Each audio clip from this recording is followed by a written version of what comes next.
딱 우리 믿음의 식구들에게 주일날 부활절을 맞기 전에 묵상할 수 있도록, 그리고 또 감사할 수 있도록 귀한 말씀을 지금 바울이 비시디아 안디옥에 있는 사람들에게 전합니다. 딱 한결같습니다. 사도행전 2장 베드로가 이 11사도와 함께 서서 소리 높여서 이 제자들이 방언으로 막 말하니까 세술에 취했다라고 조롱하고 그렇게 비웃었을 때 예루살렘과 유대인들 모든 사람들에게 똑같은 요 본문입니다. 요 말씀을 가지고 했습니다. 또 다른 시편에 일렀을 때 이 바울이 말씀을 이렇게 전하면서 우리 주님의 계속 부활을 말하는 거죠. 33절에 하나님이 예수를 일으키셨다. 34절에 하나님께서 죽은 자 가운데서 그를 일으키셨다.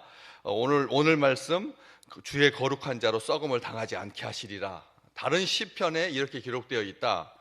한 구약 성경, 자기가 좋아하는 성경 말씀 중에 제일 사랑하는 그런 말씀만 계속 반복하지 않고, 가만히 보시면 이렇게 말씀이 가지고 있는 이 능력이 어느 상황에도 다 맞거든요. 하나님의 말씀이라고 하는 게 이게 놀랄 정도입니다.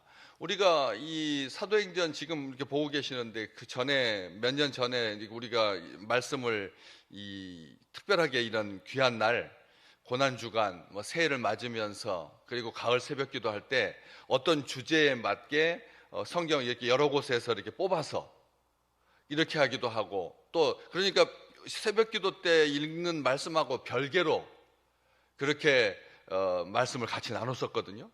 그때도 하나님께서 필요한 은혜를, 똑같은 귀한 은혜를 주시지만 그냥 일반적으로 읽어오고 있는 새벽마다 지금 받고 있는 사도행전 13장이거든요. 그런데도 이번 고난주간에 말씀 받으실 때 느낌이 어떠셨어요? 이질감이 막 느껴지고 왜 억지로 막 꿰맞추는 듯한 그런 느낌이 전혀 없지 않습니까? 하나님께서 딱 상황에 맞게 그렇게 말씀을 주시는데, 그러니까 어떤 자기가 좋아하는 그 말씀 가지고 계속 그 말씀만 인용해도 사실은 문제가 될 게 없거든요. 하나님께서 그 말씀 속에서 역사하시고 다 이유가 있으셔서 왜 말씀으로 풀 수 있도록 하나님께서 그렇게 주시기 때문에 어떤 한 말씀, 좋아하는 말씀으로 인생을 그냥 꿰뚫을 수 있습니다. 그런 목회자들도 많습니다. 다른 새벽 기도는 항상 복음서만, 주일 설교는 복음서 중에서도 무엇만, 새벽 기도는 시편으로만, 이런 식으로 수요일 날 성경 강의할 때는 곳곳에 구약 신약 섞어가면서 스케줄대로 하지만 이렇게 어떤 원칙을 가지고 말씀을 선포하는 그런 교회도, 그런 목회자들도 많거든요. 그렇기 때문에 어떤 한 말씀 가지고 계속 강조해야죠. 끝까지 알 수 있도록, 제대로 알 수 있도록 그렇게 해도 되는데, 바울은 시편 곳곳에서 이렇게 인용합니다. 우리 주님의 부활과 관련된 모든 말씀을 이렇게 뽑아서 그렇게 인용을 하고 있는 것을 봅니다. 여기 지금 바울이 인용하고 있는 것은 밑에 각주에도 있는 것처럼 시편 16편 10절 말씀입니다.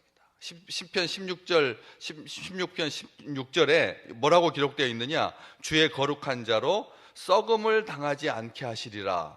이 말씀이 있지 않느냐? 그래서 우리 주님께서, 주의 거룩한 자이신 우리 주님께서 썩음을 당하지 않으신다, 부활하셨다, 이런 예로 성경 말씀을 인용하고 있는 것입니다. 그 시편 16편 10절 말씀에 가서 찾아보시면 여기하고 딱 다른 게 하나가 있는데, 썩음을 당하지 않게 하신다라고 하는 말이 아니라 거기에 보시면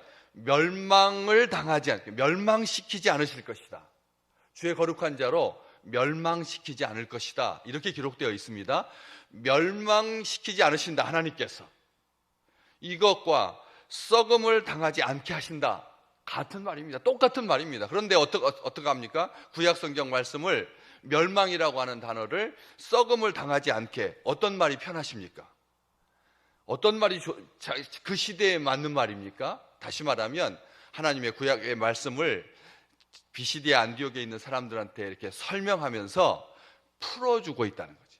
멸망하면은 그냥 지옥만 생각하고 멸망하면 망하는 것만 생각하지만, 여기 바울이 인용하면서 썩음을 당하지 않게 이렇게 순화시킨다고 하는 말이 하나님의 말씀을 뭐 가감한다거나 변개시키는 것이 아니라 그 세대에 맞게끔 설명해 주고 있다는 거죠. 그러니까 하나님께서 주님의 주의 종들을 보내셔서 그 시대에 맞는 말로, 그 자국어로, 그리고 그 시대에 통용되는 언어로 하나님의 말씀을 풀어서 해석해서 전달할 수 있도록 그런 자유함, 그 신뢰죠. 자기 종에 대한 신뢰이고, 그 말씀을 받는 사람들에 대한 하나님의 애정이고 사랑이고요. 그렇지 않겠습니까?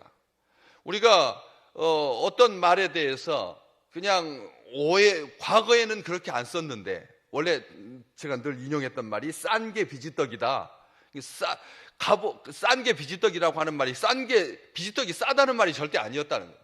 귀하니까 포장했다는 말이었. 처음에 출발할 때는 비지떡이 귀해서. 우리는 지금은 비지떡이 흔하지만 과거에는 하루에 제대로 끼니를 챙겨서 먹을 수 있는 사람이 없었기 때문에 비지떡은 노출되지 아니하도록 잘 포장해서, 그래서 싼 게 비지떡이었는데, 세대가 바뀌면서 비지떡은 흔하고 싸다라고 하는 말이 됐다는, 거기서 이 싼 게 싸다라고 하는 말이 값이 싸다는 말이 아니다, 포장한다는 뜻이다, 이렇게 해석을 해줘야 된다는 것이죠. 그래서 여기서 멸망이라고 하는 말을 썩음을 당하지 않게 하실 것이다. 사도행전 2장 27절에 베드로도 11사도와 함께 서가지고 큰 소리로 이 말을, 요 시편 16편 10절 말씀을 인용해서 그렇게 말했습니다. 모든 사람들에게 다 듣도록.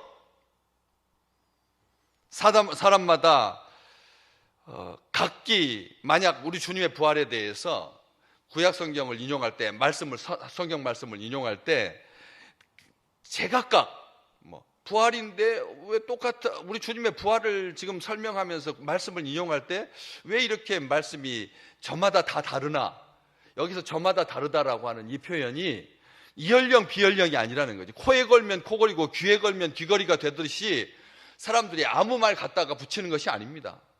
베드로도 바울도 우리 주님과 부활과 관련하여서 시편 16편 10절 말씀, 그 중에서 이 말씀을 인용하시면서 우리에게 주님께서 완전한 죽음을 죽으셨다라고 하는 것을 증명하려고, 완전한 죽음, 그냥 그 거룩한 자로 썩음을 당하지 않게 하신다라고 하는 말, 이 멸망하지 않게 하신다라고 하는 말이 그냥 가사 상태에 있는 그런 죽음이 아니었다. 완전한 죽음이었다. 죄 때문에 죽으신 거다. 누구 죄 때문이냐? 바로 우리 죄 때문이다. 하나님의 아들이신데도 우리 죄 때문에 주님께서 죽으셨다. 그래서 우리 주님은 죽으셨는데 영은 하늘나라로, 혼은 지옥으로, 그리고 몸은 무덤에, 이렇게 완벽하게 죽으셨다는 거예요. 몸 동아리는 무덤에 있었고 혼은 지옥에 빠졌어. 지옥에 떨어지게 돼요. 그리고 영은 하나님 나라에 있었다. 이것을 삼분하려고 하는 의미가 아니라 이렇게 죄가 비참하다는 거예요. 죽음이라고 하는 것이 우리가 생각하는 것처럼 그냥 목숨이 딱 끊어지고 마는 것으로 끝나는 것이 아니라 정말 지옥을 경험하는 거예요. 혼이 지옥을 경험하고 지옥에 빠지는 거라는 거죠. 멸망이라고 하는 것, 이게 우리가 생각하는 것처럼 그냥 죽으면 끝나지. 극단적 선택이라고 하는 말이 얼마나 위험한 말인가, 얼마나 하나님을 모독하는 말인가. 자살인데 이것을 사람들한테 귀에 거슬리지 아니하도록 죽음을 자기가 선택할 수 있는, 이건 말이 안 되는 겁니다. 여러분, 죽으면 지옥에 가는 거예요. 예수 안 믿고 죽으면 지옥에 가는 거예요. 목숨은 하나님의 것입니다. 하나님께서 주관하시는 건데, 마치 이 극단적 선택이라고 하는 이 용어가 하나님을 가슴을 겨냥하고 있는 거예요. 우리 믿음의 사람들은 그렇게 말해서는 안 된다고. 자살인 겁니다. 이것은 절대 해서는 안 되는 겁니다. 우리 식구들 중에서도 그런 사람들이 있어서 얼마나 마음이 안타까운데. 그렇잖아요. 우리가 아는 지인들 중에서도 그런 분들이 있어서, 그래서 이 용어에 대해서 우리가 아주 조심스러워합니다. 그렇지만 성경은 말씀하고 있습니다. 자살은 하나님을 모독하는 거다. 마음이 찔림이 있는 분도 계실 것입니다. 우리 식구들 중에서도 그런 사람들이 한두 명 꼭 있어가지고 이 시대가, 이 지구촌에서 자살을 하는 그 비율이 가장 높은 축에 벌써 20년 가까이 우리나라가 있어가지고, 그래서 이 문제에 대해서 자유로운 사람은 누가 있겠습니까? 그렇지만 하나님의 말씀을 들으십시오. 그래서 여기에서 주의 거룩한 자, 이 말은 다윗 자기 자신을 가리키는 말이 아닙니다. 자기가 자기를 말하면서, 자기가 시편 16편이 다윗의 시인데 자기를 말하면서 이 주의 거룩한 자라고 하겠어요? 자기를? 그렇게 말하지 않죠. 불추한 종이라고 말하지. 그렇지 않겠습니까? 그렇기 때문에 자기를 주의 거룩한 자라고 하는 것이 아니라 이것은 우리 주님을 말하는 겁니다. 우리 주님을 말하는 겁니다. 이 시 주의 부활하실 우리 주님을 말하고 있는데 어디서 알 수 있습니까? 바로 같은 절에 34절 말씀에 이 썩음을 당하지 않을 것을 가르쳐서 그렇게 말하고, 그 다음에 다윗이 우리 주님을 말하는 거다. 35절 말씀에 주의 거룩한 자로 썩음을 당하지 않게 하시려 하셨다. 누구냐? 다윗이 아니다. 36절 기록되어 있는 거예요. 다윗 36절에 다윗은 당시에 하나님의 뜻을 따라 섬기다가 잠들어 그 조상들과 함께 묻혀 썩음을 당하였을 때. 다윗은 죽었습니다. 다윗은 썩었습니다. 다윗은 죽었다. 이게 다윗을 가리키는 말이 아니라고요. 그런데 바울만 이것을 강조하느냐? 혼동할까 봐. 이게 우리 주님에게까지 주님이 성취하시는 건데 다윗을 말하고 있는 것이라고 당시 사람들은 생각한 거예요. 그렇기 때문에 이런 오해가 없도록 바울이 지금 다윗의 죽음을 설명하고 있고, 그리고 베드로도 사도행전 2장에 똑같이 이 시편을 인용하면서 뭐라고 말합니까? 2장 29절, 사도행전 2장 29절에 다윗이 죽어 장사되어 그 묘가 오늘까지 우리 중에 있도다. 이렇게 설명을 합니다. 말씀은 혼란스럽게 해서는 안 된다는 거죠. 오해를 가진 채로 멈춰 있지 아니하도록, 베드로도 이게 다윗을 자신을 말하는 것이 아니라 다윗의 무덤이 지금 우리 가운데 있지 않느냐, 다윗은 죽었다, 이것은 우리 주님을 말하는 거다, 주님의 부활을 말하는 거다, 이렇게 차근하게 설명해 주고 있다는 것이죠. 그래서 하나님이 이 시편 16편의 주제는 이겁니다. 시편 16편 읽어보시면 하나님이 나를 파멸 가운데 두지 않으시고 생명을 지켜주신다는 거죠. 시편 16편은 부활의 시입니다. 우리 주님의 부활을 딱 완성하신, 부활을 완성하신, 죽음을 이기고 다시 살아나신 우리 주님, 바로 하나님께서 사랑하는 주의 백성들을, 아들을 파멸 가운데 두지 않으시고 생명을 지켜주신다. 하나님이여 나를 지켜주십시오. 그래서 그렇게 기도하고 있거든요. 시편 16편에 보면 다윗이 하나님이여 나를 지켜주십시오. 주님은 나의 주님이시며 주밖에는 다른 주님이, 다른 신이 나에게 없습니다. 주는 나의 주님이시고 주밖에는 나의 복이 없나이다. 그렇게 고백하고 있거든요. 우리 주님의 부활을 생각할 때마다 이 고백으로 평생 행복하시기를 주의 이름으로 축복합니다. 다윗은 시편 16편에서 또 이렇게 말합니다. 나의 산업은, 주님은 나의 산업이시고 주님은 나의 잔의 소득이십니다. 주님은 나의 분깃을 지켜주시는 분이십니다. 그렇게 고백합니다. 그래서 시편 16편 9절, 내 마음이 기쁘고 내 영혼도 즐겁고 내 육체도 안전합니다. 그렇게 하나님을 찬송할 수 있었던 것이죠. 오늘 이 말씀 받으시고 우리 평생에 마음이 기쁘고 영혼이 즐겁고 그리고 육체가 안전하기를. 우리 사람은 완전하게 구성되어 있다는 거죠. 마음이 있고 영혼이 있고 육체가 있고. 너무 육체 시대가 육신 하는데 마음을 지키는 것이 얼마나 귀한 일인지. 그래서 하나님께서 내 마음을 지켜주시지 않으면 내 마음은 오늘 공중에 떠도는 그런 먼지 같을 것일 뿐입니다. 이런 고백인 거죠. 우리 마음도 하나님께서 지켜주셔야지만 우리의 마음이 하나님을 향할 수 있다는 것이죠. 그래서 영혼도 즐거워요. 마음도 기쁘고 영혼도 즐겁고 육체도 안전합니다. 또 시편 16편 계속 11절에 충만한 기쁨이, 영원한 즐거움이 우리 주님께 있나이다. 이렇게 고백하고 있는 것이죠.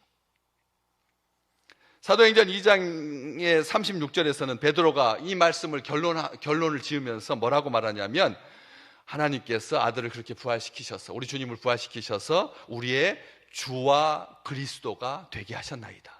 우리 주님과 그리스도가 되게 하셨나이다. 그래서 이 말씀 오늘 이제 오늘 39절까지 교독하셨잖아요. 뒤에 보시면 우리가 주님을 힘입어 죄 사함 받고 우리 주님을 힘입어서 믿는 자마다 의롭게 됩니다. 베드로는 결론이 이 시편을 인용하면서 우리 주님이 우리 주와 그리스도가 되십니다. 오늘 바울은 시편 16편을 인용하면서 결론을 어떻게 해요? 다 그 시대에 맞게 예루살렘에서 살고 있는 온 순례객들 앞에서 베드로는 주와 그리스도가 되신다. 부활하셔서 우리 주님이. 그리고 비시디아 안디옥에 있는 성도들에게는 바울이 주님을 힘입어서 죄 사함 받을 수 있고 우리 주님을 힘입어서 의롭다함을 받는다. 아멘. 이렇게 적용을 하고 있다는 거죠. 주의 거룩한 자, 우리 주님, 구별되신 주님, 하나님의 독생자, 우리의 주와 그리스도가 되신 주님, 세상을 구원하기 위해서 보내신 유일한 독생자이신 예수 그리스도, 우리에게 생명의 길을 보이시고 제자들에게 말씀하시기를 나는 부활이요 생명이니 나를 믿는 자는 죽어도 살겠고 살아서 나를 믿는 자는 영원히 죽지 아니하리니 네가 이것을 믿느냐? 라고 말했던 것처럼 오늘 내 평생의 선하심과 인자하심이 우리 믿음의 식구들과 우리의 후손들에게 영원하시기를 주의 이름으로 축복합니다. 내 평생의 선하심과 인자하심이 반드시 나를 따르리니 내가 여호와의 집에 영원히 살리로다 하시는 부활의 찬란한 아침을 맞는 오늘 금식하시면서 기도하시는 하루가 되시길 바랍니다. 오늘 금요일 날 따로 월정 기도는 다음 주에 있어서 오늘 저녁에는 따로 모이지 않지만 우리가 우리 주님 앞에 우리 주님께서 죽으신 날 십자가에 완전하게 죽으신 날 썩음을 당하지 않도록 하나님께서 하셔서 부활하신 우리 주님을 소망하면서 이 말씀, 오늘 주신 이 말씀 묵상하시면서 그렇게 하나님 내가 여호와의 집에 영원히 사는 그 축복을 누리게 하시려고 우리 주님께서 그 무거운 십자가를 지시고 오늘 혹독한 정말 처참한 그런 십자가의 죽음 앞에 오후 3시까지 그 시간, 그 이후에는 자유롭게 식사도 하시고 친교도 하시고 토요일 날 우리 다 같이 우리 주의 전에 올라와서 또 교회 청소하고 식사 맛있게 드시고 부활의 새벽을 맞는 부활의 아침을 맞는 그런 귀한 주의 백성들 되시기를 주의 이름으로 축복합니다.